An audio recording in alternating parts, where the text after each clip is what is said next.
Messieurs, dames, merci. Pour ceux qui souhaitent rester à la conférence de presse du docteur Mukwege, à l'initiative de Madame Hilde Woutman et en présence aussi de Mounir Satouri. Pour rappel, Madame Hilde Woutman est la présidente de la délégation UE-Afrique depuis ce nouveau mandat. Et Mounir Satouri est le président de la Commission des droits de l'homme. Et Dr Mukwege, que vous connaissez, prendra la parole. Je donne tout de suite la parole à Madame Hilde Woutman.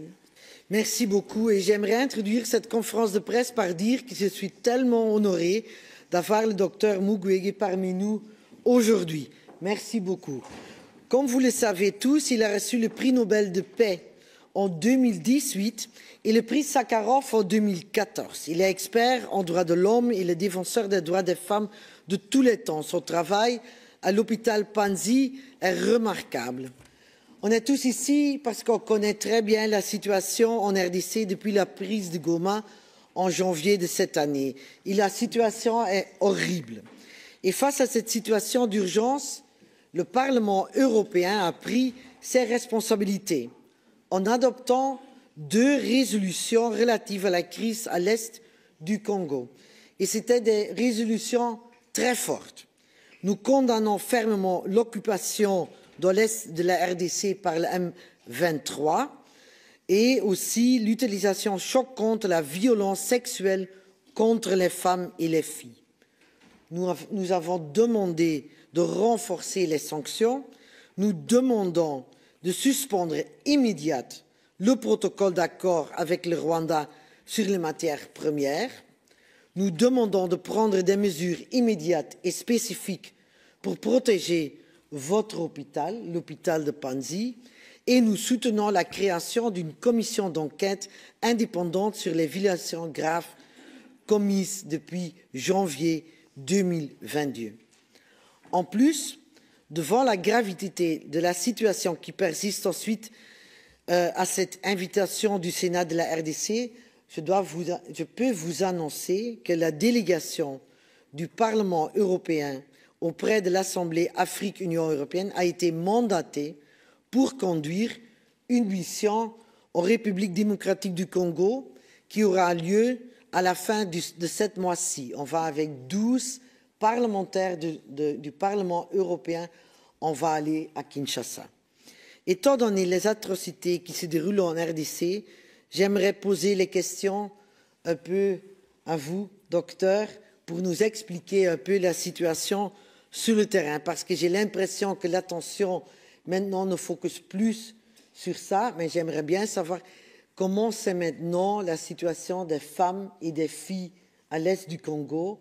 Vous les soignez, vous le voyez, c'est comment maintenant la situation sur le terrain. Deuxièmement, ce qui me préoccupe, c'est l'accord entre les États-Unis et le Congo sur les minéraux. Je pense que c'est quelque chose qui préoccupe aussi ici notre Parlement. Et troisièmement, j'ai vu qu'il y a beaucoup de médiations. Je pense à Qatar, je pense à Togo, je pense qu'il y a même 5 médiateurs pour l'instant. Comment vous voyez le rôle que nous, on doit faire comme l'Union européenne? C'est un peu pour vous stimuler, pour nous raconter un peu votre histoire. Merci beaucoup. Je crois que c'est là. Voilà. Merci, Madame Woutman, pour la parole. Aujourd'hui, que nous sommes ici pour nous rappeler le drame qui s'est passé il y a 80 ans, un jour de mémoire. Je suis là aussi pour vous parler d'une guerre qui a duré maintenant 30 ans, le plus meurtrier après la Seconde Guerre mondiale, un conflit oublié où la crise est complètement négligée. Et je vous remercie de me donner cette opportunité de pouvoir parler de cette crise négligée. En effet, cette guerre qui a duré 30 ans a fait plus de 6 millions de morts, Aujourd'hui, chaque matin quand je me réveille, malheureusement, Bukavu, Goma, je suis toujours appelé pour m'annoncer des nouvelles victimes de cette situation.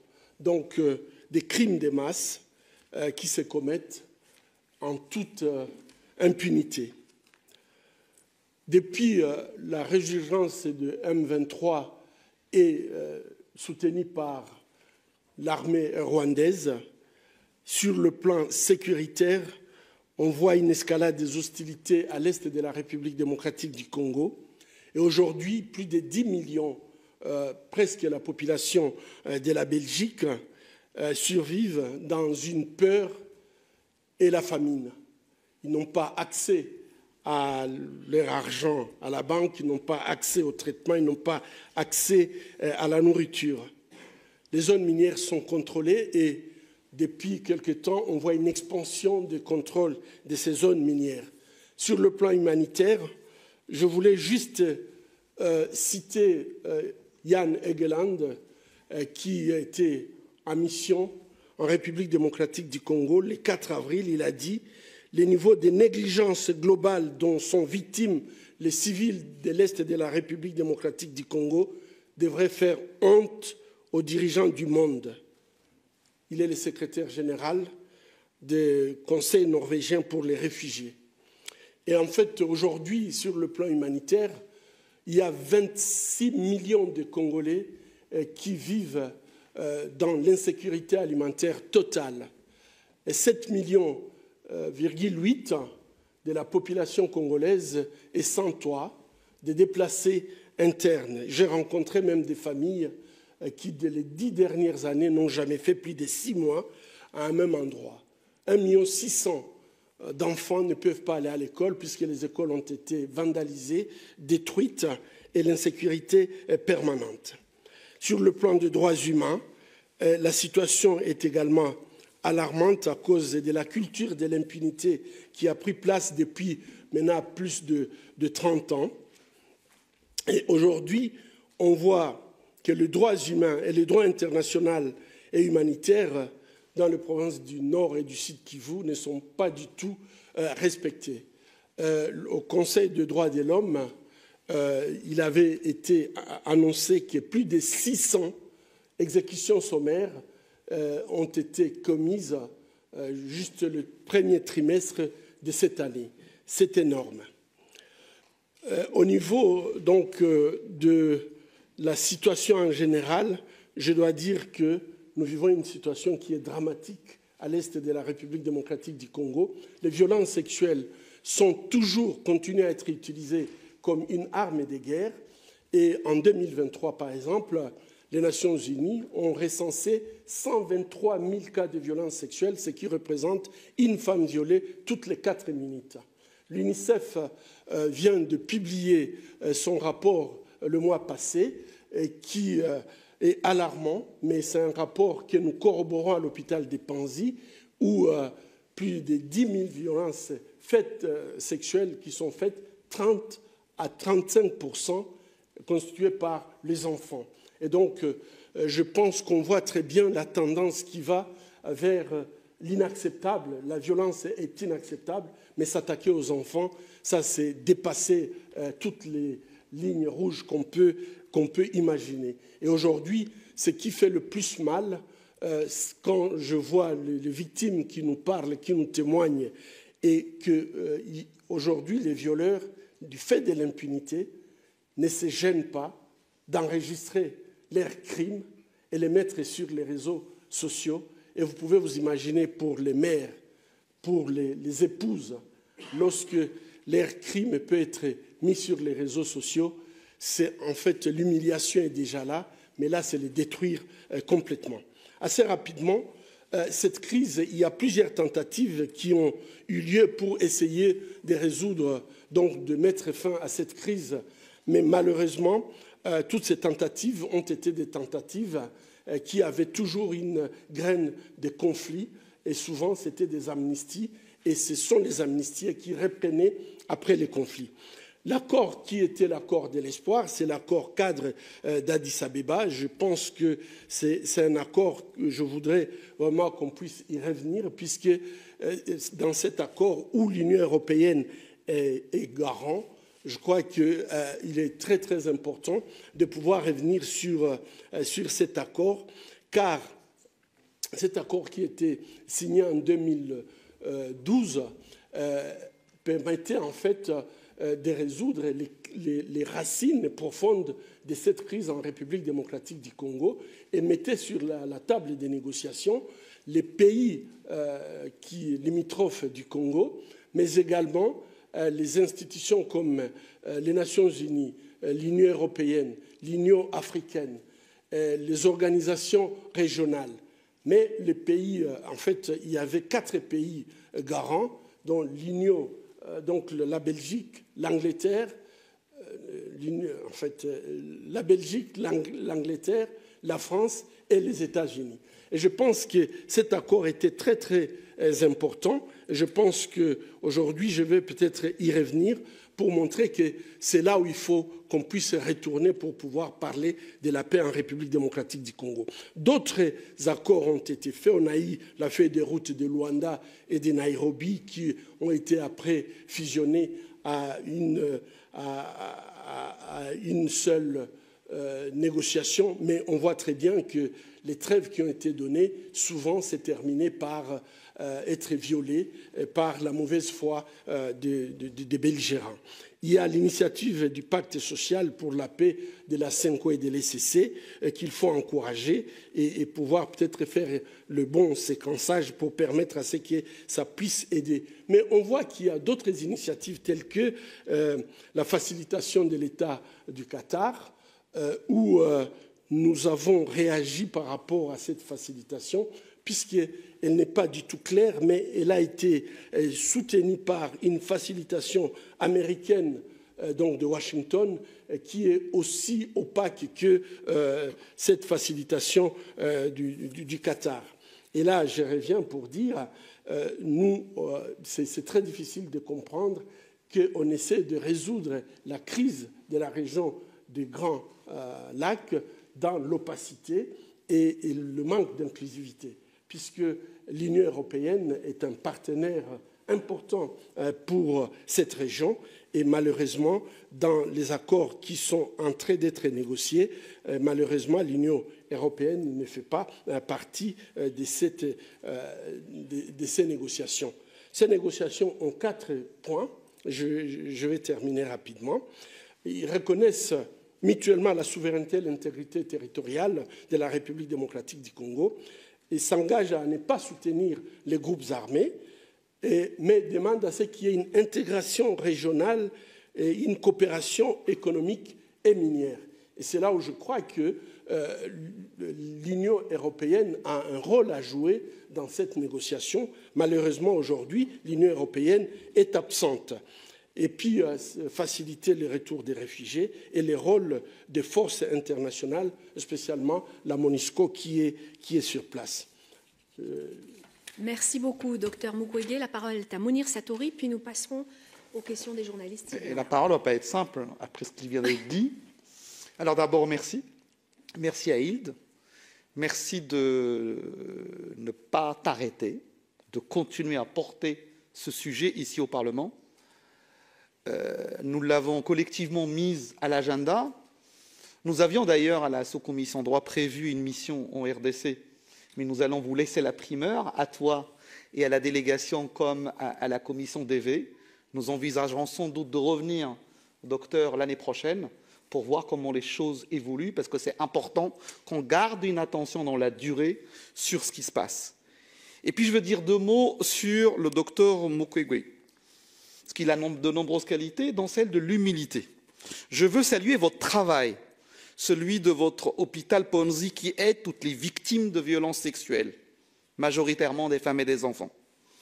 Et également de votre fondation qui fait un travail de plaidoyer, de formation sur les violences sexuelles dans le cadre des conflits partout dans le monde, aussi bien au Myanmar qu'en Ukraine, qu'au Soudan, qu'au Nigeria. Merci pour tout ce que vous faites et de trouver l'énergie pour continuer à tenir. Je veux dire 2 mots sur le processus de paix sous l'égide de Washington. La paix est toujours un objectif primordial. Mais pour l'atteindre, pour qu'elle soit durable, à mes yeux, elle doit respecter au minimum 3 conditions.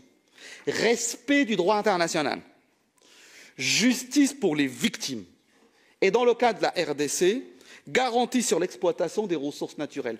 Je dis ressources naturelles, même si en vrai, pour les populations, pour les femmes, dans le cas de la RDC, c'est souvent une source de malheur et de détresse. Je veux parler de l'impératif de la justice, parce que devant le naufrage de la justice internationale, la Cour pénale internationale est sans doute notre dernier canon de sauvetage. Nous saluons la réactivation des enquêtes de la CPI dans la province du Nord Kivu. Nous demandons de tout mettre en œuvre pour protéger la CPI. La CPI est importante dans le cas de l'Ukraine, dans le cas de la RDC, dans le cas de la Palestine. Elle est importante pour tenir debout le droit international, et l'honneur de l'Union européenne ne passera que par un soutien indéfectible de l'Union européenne, et il ne faut pas laisser Trump tuer cet outil de justice internationale. Vous pourrez compter sur nous, docteur, pour garder la RDC à l'agenda, pour que nous restions vigilants jusqu'à ce que l'Union européenne renonce à cet accord de la honte, renonce à importer ces minerais des précieux nécessaires à notre transition énergétique au nom des victimes et au nom des exactions en RDC. Je vous remercie. Merci beaucoup, Mounir Satouri. Si vous avez des questions, merci de vous présenter et dire pour quels médias vous travaillez. Oui. Bonjour, Emmanuel Strosser pour Bruxelles 2. Je voulais savoir si vous aviez pu rencontrer des interlocuteurs auprès de la Commission européenne lors de votre déplacement à Strasbourg et parler notamment de la question de l'accord sur le minerai avec le Rwanda. En effet, j'ai pu rencontrer, j'ai eu plusieurs interlocuteurs par rapport à cette question des minerais et spécialement à l'accord Union européenne, le Rwanda. Et je pense qu'aujourd'hui, nous sommes dans une situation où nous considérons que l'Union européenne a fait beaucoup de progrès depuis l'élection de nouveaux eurodéputés. On sent très bien qu'il y a en fait un mouvement vers trouver des solutions par rapport à cet accord. Cet accord que nous avions considéré qu'il était en incohérence avec les valeurs fondamentales de l'Union européenne, à savoir que nous avons des rapports des Nations Unies qui montrent clairement que les minerais en fait, qui sont achetés au Rwanda aujourd'hui, ce sont des minerais qui sont pillés en République démocratique du Congo et qui vont se retrouver, qui vont être blanchis au Rwanda avant d'aller sur le marché mondial. Et je crois que c'est une incohérence totale par rapport aux valeurs de l'Union européenne de pouvoir s'approvisionner par cette mesure, surtout en sachant que l'Union européenne a des réglementations sur le due diligence pour les minerais de conflit et que l'Union européenne devrait absolument respecter ses propres règles qui existent et qui doivent s'appliquer. Et donc, je crois que la proposition que les parlementaires européens ont fait pour demander à ce que cet accord soit tout simplement et purement annulé, je crois que c'est ça la cohérence.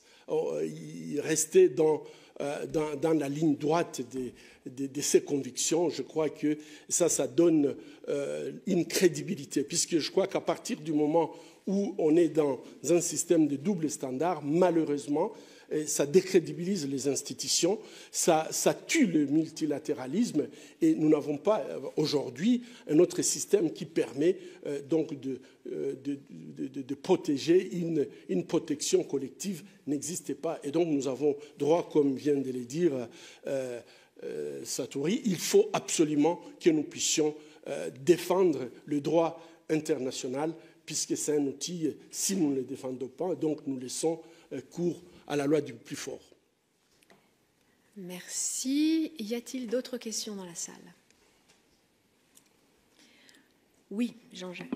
Oui, bonjour, Jean-Jacques Herry pour RFI. Je voulais simplement savoir, je sais que vous échangez régulièrement avec le président du Congo. Je voulais savoir quelle était la nature de ces échanges et sur quoi portaient les derniers échanges que vous avez pu avoir avec lui. En effet, le président de la République démocratique du Congo, on échange sur la situation en République démocratique du Congo et je pense que ce qui est en train de se passer au Congo, je viens de parler de l'accord, donc la déclaration des principes qui venait d'être signée à Washington entre le Rwanda et le Congo sous le parrainage de Washington. En fait, cette déclaration des principes, je dirais tout simplement que c'est une déclaration inacceptable, puisque c'est une graine de conflit qu'on est en train de planter. Vous ne pouvez pas demander à deux États qui sont en conflit, avec des millions de morts, sans parler de la justice, juste donc demander à ce qu'il y ait une cogestion de ressources naturelles. C'est tout simplement inconcevable. Et deuxièmement, ce sont des accords qui ne peuvent pas se signer. On ne peut pas signer de tels accords sans que l'on puisse intéresser les souverains primaires, donc, qui est représenté par le Parlement. Et donc nous sommes en discussion et nous voulons absolument que ces accords, donc ces discussions sur l'exploitation des minerais stratégiques, puissent être en fait une discussion inclusive, puisque si ce n'est pas inclusive, ça peut ne pas être. L'Europe peut se désintéresser, et malheureusement, je pense que l'Europe aujourd'hui doit prendre un leadership qui est abandonné par les États-Unis sur le multilatéralisme, et je pense qu'il n'est pas normal que l'Europe soit exclue des négociations qui se passent dans la région des Grands Lacs, connaissant le rôle que l'Europe joue dans cette région. Et donc, nous avons essayé de mettre ça en lumière par rapport à notre Constitution, par rapport au risque même de conflit, puisque en dehors de l'Europe, comme je disais, il y a aussi la Chine qui est dans la région. Et donc, on ne peut pas faire comme si on va ignorer tous les autres acteurs sur terrain par rapport aux minerais stratégiques. Et aujourd'hui, malheureusement, on ne peut pas se passer de la République démocratique du Congo. 60% du cobalt mondial vient du Congo, 80% des tantales viennent du Congo, et sans tantale, on n'a pas ni nos appareils électroniques et toute la nouvelle technologie. Merci beaucoup. Je peux prendre une dernière question. Je ne sais pas si, Franck, tu es toujours intéressé. Oui, et puis c'est Madame Hilde Woutman qui va conclure. Et je vous rappelle qu'on vous donnera des informations complémentaires sur la délégation qui se rendra au Congo-RDC, la délégation des 12 membres. Voilà, je t'en prie. Non, j'avais la même question. Vous venez d'y répondre. Merci beaucoup.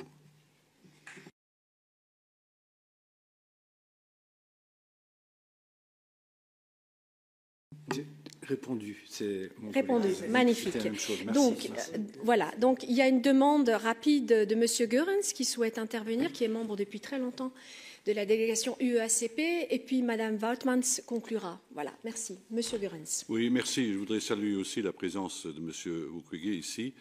Je persiste à croire qu'à long terme, une solution pourrait consister à organiser un sommet sous l'égide de la République démocratique du Congo sur le pillage des ressources, en faisant intervenir tous les stakeholders pour montrer la responsabilité de tous dans ce conflit, parce que je crois que ça, l'exploitation des richesses à des fins très douteuses, est la source de tous les problèmes. Est-ce que vous partagez cette vue? Absolument. Nous avons fait cette proposition et nous pensons que l'Union européenne pourrait soutenir une telle proposition, surtout que l'Union européenne est co-garante de l'accord cadre d'Addis Abeba qui réunit tous les pays limitrophes du Congo, comme je viens de le dire, plus les 4, il y a déjà 3 membres du Conseil de sécurité, donc la Grande-Bretagne, la France et les États-Unis, plus la Belgique. Et il y a aussi les organisations régionales africaines qui font partie. À notre humble avis, avec table, en fait, si on mettait tous ces acteurs autour de la table pour discuter de ces minéraux stratégiques, discuter aussi de la paix par rapport à cette région qui est meurtrie, nous pensons que c'est la voie des solutions. Si on les fait de façon isolée, exclusive, je crois qu'on est en train tout simplement de planter encore une graine de conflit. Merci. Merci beaucoup. Je vois qu'il n'y a pas d'autres questions ni dans la salle ni en ligne. Donc, Madame Woutmans, pour la conclusion. Merci beaucoup et merci pour assister à cette conférence de presse. Merci d'être ici parce qu'on va parler après-midi à 4 heures. On a une grande réunion de la délégation EU-Afrique avec la commission DEVE et avec la commission Femmes. Ce que moi, je veux bien dire ici devant vous, on a voté déjà 2 résolutions très fortes. On va continuer à travailler parce que la violence contre les femmes et ce que vous venez de dire maintenant, que même les atrocités sont filmées, sont utilisées dans les réseaux sociaux, ça pour moi c'est incroyable. On doit vraiment continuer à se battre pour les victimes, pour les femmes, pour les filles, pour les jeunes enfants. Deuxièmement, j'ai bien écouté votre demande que l'Europe joue un rôle plus important que maintenant, parce qu'on n'est pas autour de la table, qu'on reprend l'accord Addis Abeba, qu'on va faire cette conférence internationale, on va pousser pour que l'Europe prenne l'initiative, et je vais aider avec ça, qu'on prend l'initiative pour une conférence internationale pour la paix de la région. Et troisièmement, l'impunité. Je pense que le rapport Mapping, ça fait 15 ans que c'est voté aux Nations Unies. On doit vraiment prendre le rapport Mapping et faire que les gens qui ont fait les atrocités sont punis, parce qu'autrement les atrocités ne vont pas s'arrêter. Et ça, je vous promets, comme président de la délégation EU-Afrique, avec mes collègues, je vais convaincre ce Parlement, cette Commission et le rôle des États membres de prendre notre rôle en Afrique et se battre pour les droits humains. Merci. L'Europe ne peut pas se permettre d'être absente dans la négociation en Ukraine, être absente aussi dans la négociation en Afrique. Je crois que c'est très important. Merci pour cette prise de position. Merci. Merci à tous et bonne journée. Merci.